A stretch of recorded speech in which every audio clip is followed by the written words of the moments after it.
Alright, maayong gabi sa tanan. So, natay interviewon ron, no? Kaso, Tagalog, magudin siya, maglisod ta usahig ka ng kuan. Maglisod ta og ka ng express, no? Kay Tagalog, Bisaya, ta simple. Natay interviewon nga, lahi manggod na, manggod siya kaugalingong kuan, na siya ay kaugalingong pagsabot sa kawat. Kasi kaugalingong pagsabot sa kawat. Okay, so mayang gabi idam, no? Mayang gabi magandang gabi. Magandang gabi. So na. Excuse me. So magandang gabi, no? Maayong gabi ay. Paano mo masabi na ito ay isang nakaw, no? Unsaon nimo pag tingon nga, unsaon man nimo pag define nga kinawat ni saya nga mao ni ang kawat ug mao ni ang dili kawat, no? Sige daw, pasabta na mi anang definition sa kawat. Sige daw. Ang definisyon ng magnanakaw ay papasok sa isang establishmento at walang abog-abog ay magbubuklat at kukuha ng mga bagay na nasa pribado na lugar. Maudi ay na siya. Maudi ay na siya. Kaso sa imong case nga nahitabo, sa imong case nga nahitabo, Tagalogo na nato no?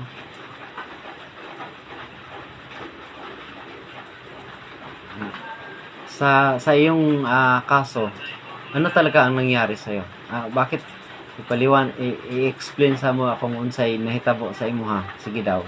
Ay maminaw mi. Sige nga, ipaliwanag mo nga sa amin kasi bakit nagkaganon? Pero ang nangyari po sa akin, ako po ay nasa labas ng tindahan, hindi po ako pumasok. Nakita ko lamang ang cellphone na ito sa ibabaw ng pasimano at ito po ay aking kinuha. Hindi po masama ang aking ginawa dahil ang aking pong konsyensya ay clear. Ingana de ang naitabo dams. Stilana, no? Unsaon man aron nga imo man ning gikuha ang cellphone di ay. Saon man aron? Napriso na ka ana. Kulong ka. Sige be. Sige daw puan daw be. Mapriso gid ka na no, imong gikawat ang cellphone. Stila ning taon. Nilabot man kag dili imo ha. Explain pa ka. Ngayon nagpasaylo sa imong gibuhat be. Mingi ka na lang ng tawad. Ngayon pasaylo sa ila ha. Ingna nga wala kay masama nga intensyon. Wala sa man lisod ng Tagalogin natin, wala kay daotan nga intention.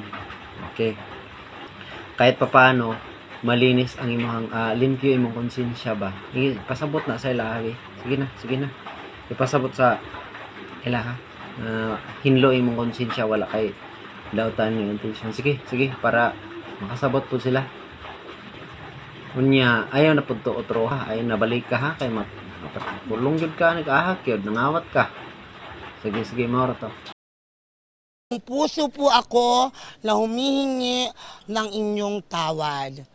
Ako po ay tao na nagkakamali din. Pero malinaw po ang aking konsyensya.